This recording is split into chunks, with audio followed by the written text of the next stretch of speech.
Hello, hello, and welcome.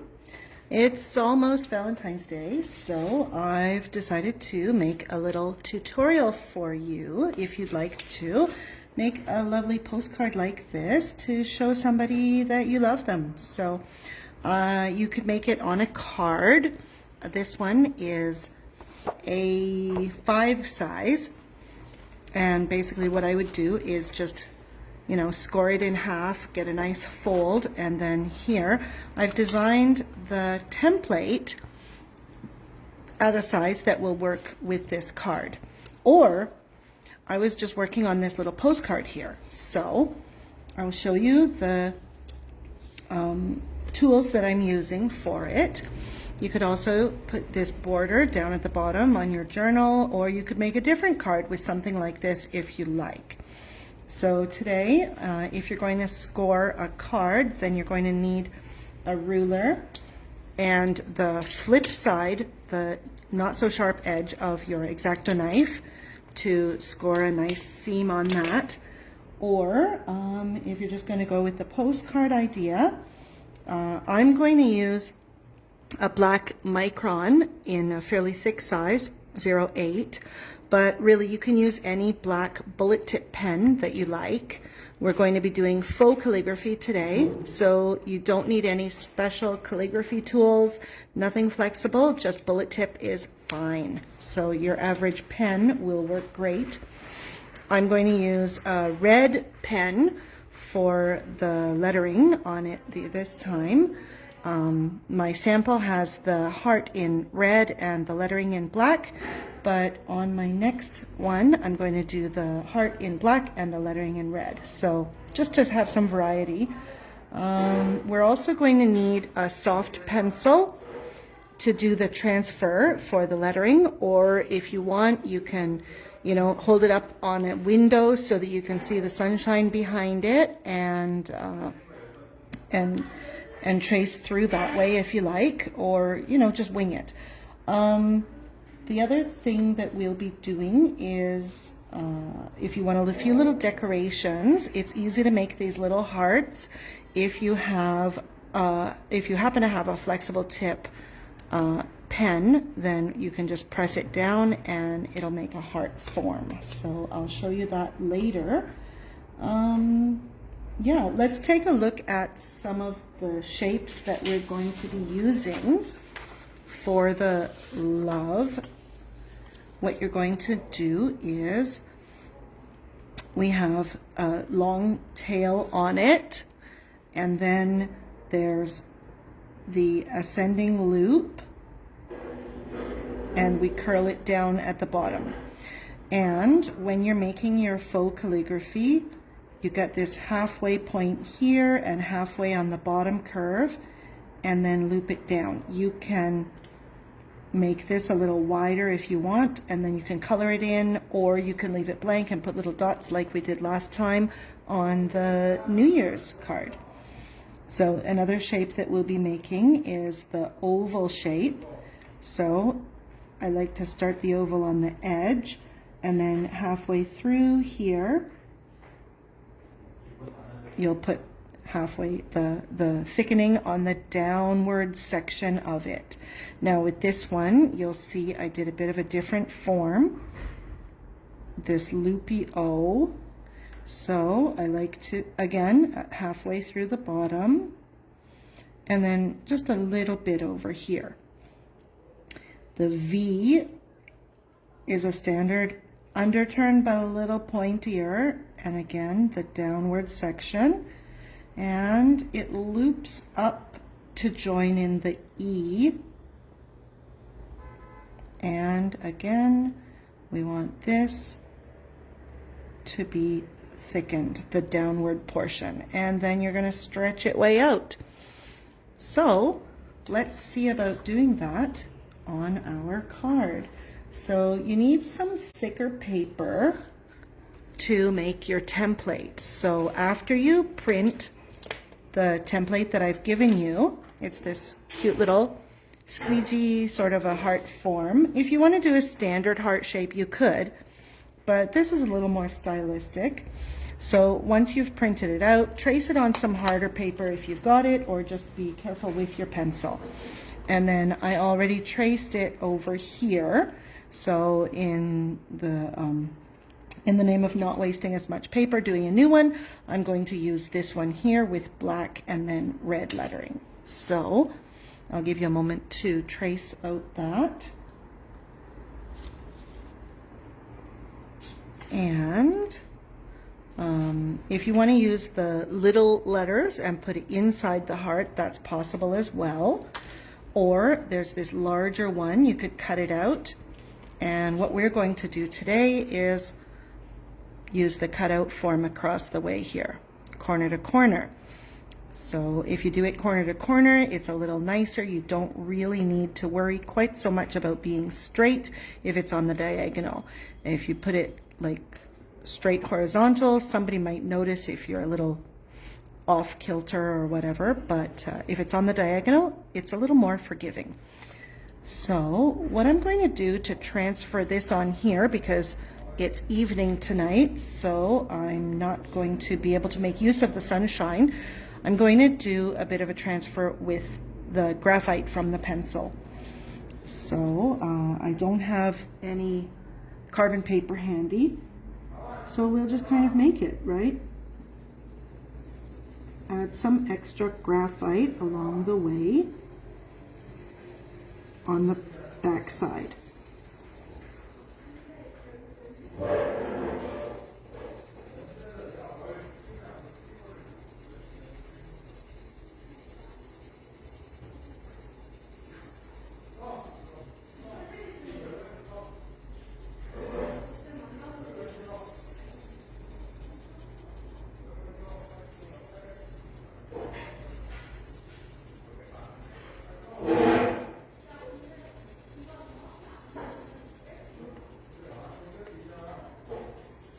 So this kind of a transfer is really popular when you're working on other surfaces like glass or wood.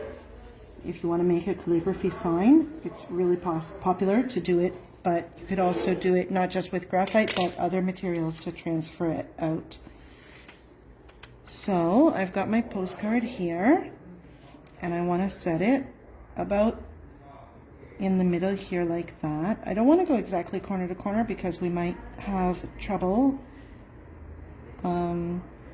again, just with it looking too exacting.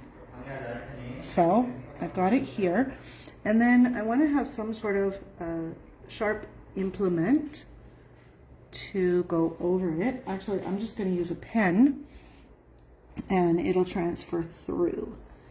So when you're doing a transfer like this, try and get your elbow on the table so that you've got the stability. And I apologize if my hair gets in the way at the bottom of the video, but I just gently put my camera up there. And when you're doing a transfer like this, you don't have to go in the same direction as you'd write it.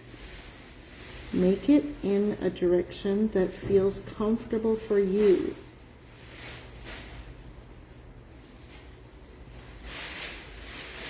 So the camera is above me while I'm doing this, so I apologize if you've asked any questions through the process, but I will answer any and all questions or comments once we are through.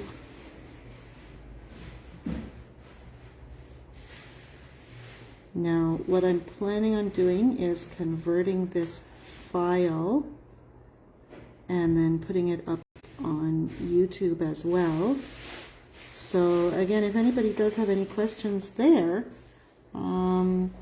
if you're watching it later, then you're always welcome to either post the questions as comments, or if it takes me a while to see them, because you know I'm not too big yet, only 3 videos, this will be my 3rd.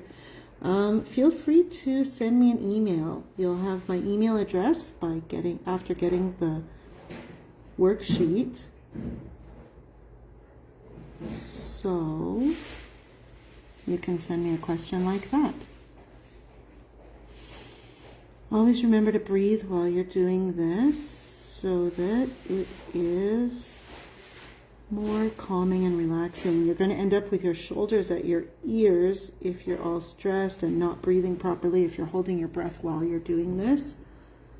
So there, I think I've got all the lines. Oh, yep, and you can see it turned out quite nicely on this. I don't know, is it showing up there? Take a look. So that's going to look nice across that. There's a bit more graphite that's smudged off, but once the marker dries, we'll wait some time for it to dry and then it can be erased. So I'm just going to go over it with this.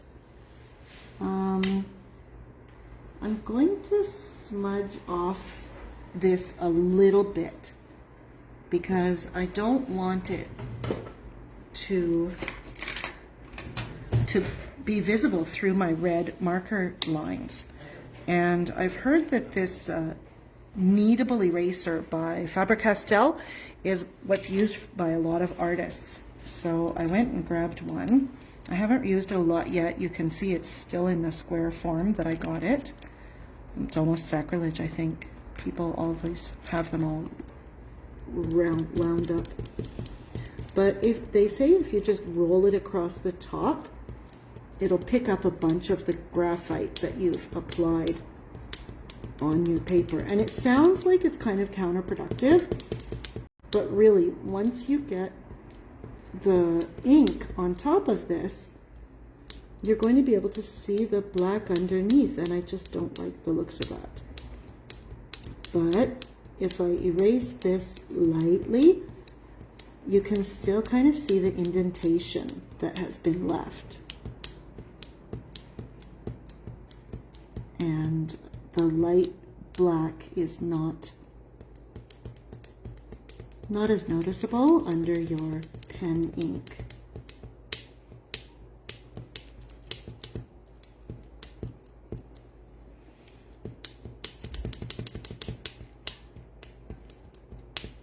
So if I was using a darker color like we did for the New Year's card, then I wouldn't worry about it as much, but red is kind of bright.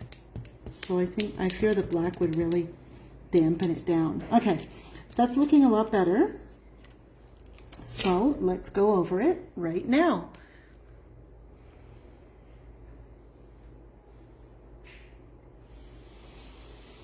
Okay, take a deep breath and let it out as you're pulling down. So I'm using just a bullet tip writing implement, but we're getting that calligraphy look of thick and thin strokes by making it with faux calligraphy. And the more you practice this, the more stable your arm will get. You might find that it's a little wibbly wobbly at the beginning, but I wouldn't worry about that quite so much, because with practice, it all works itself out.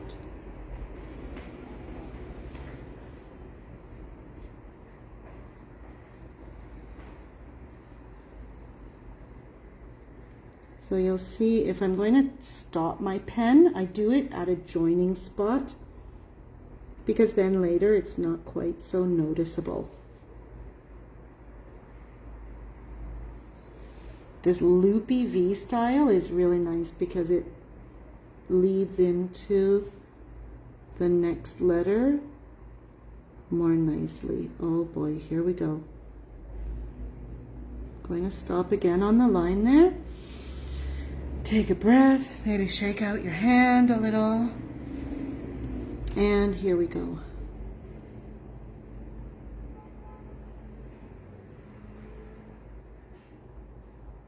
Okay, just this last faux bit on the E. And there we go. I think that looks pretty good. It's not quite so decorative just yet, but I'm going to leave it at this right now. Maybe if you wanted to do like stripes or polka dots or little hearts even, little hearts might be nice. What would that be like?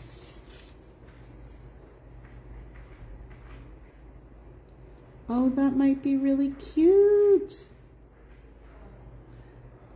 So if you're not sure about something, give it a try. Maybe if there's some jumping off the edge too, little nicks and bobs around the edges, that could work quite nicely. So I'll leave you to decide what you'd like to put in the middle here, or you could just color it in solid. And yeah, I'd love to see some of what you do when you do have it done. I just noticed here that I've smudged on it. So what you really want to be careful of is your hand not getting dirty, because that will show up on the rest of your piece as you're working on it. So let me rub it off my finger here as we go. And then I'm going to make some little hearts around, just like I did on the sample card here. So I've done this in red. Maybe I should have done it in pink or purple or something, and I could have done different color hearts.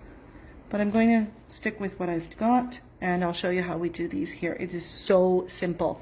Now, I'm using a flexible tip Cali Twin marker. They come in a set of variety colors at the art store, but you can also find rather simple, cheap ones at like Daiso, and they have like 4 colors in a pack or whatever. And really, you don't need to learn about how to do the pressure for the strokes for calligraphy. If you do want to learn that, get in touch, because that's what I teach in my courses and workshops.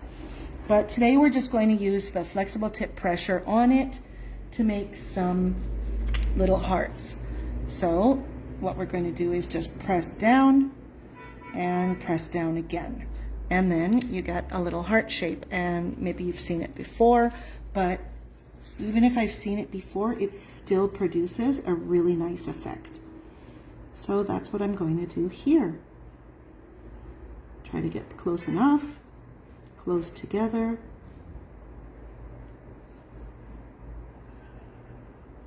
And just add them to decorate around.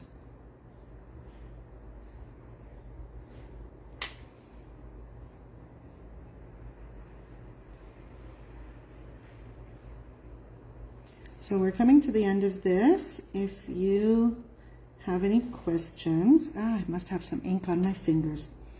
So before you do your decorating, be sure that you wash your hands, because there's likely to be ink here and there. If you're pressing on the card, you don't want to be leaving any smudges. If you do happen to leave the smudges, then, you know, just decorate over them. Make it bigger. I have a bigger marker as well, which is what I did with this.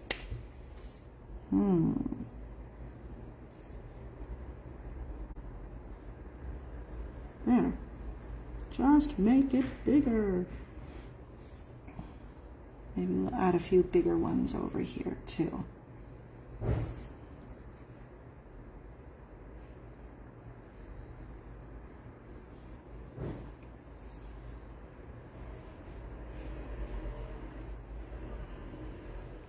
So this one is a Molotow aqua color brush, and you can use it for bigger ones. Also, Karen markers are really nice, really juicy. They're a little more expensive. Well, a lot more expensive, but really worth it. You want to use them in nice, soft paper so that they don't end up fraying. But that's also the sort of thing that I will teach you, what kind of paper to use, where to use the markers, how to use them to get a nice calligraphy effect. Maybe we'll also come down with on here and have a few coming off the bottom, right? You don't want them all to be on.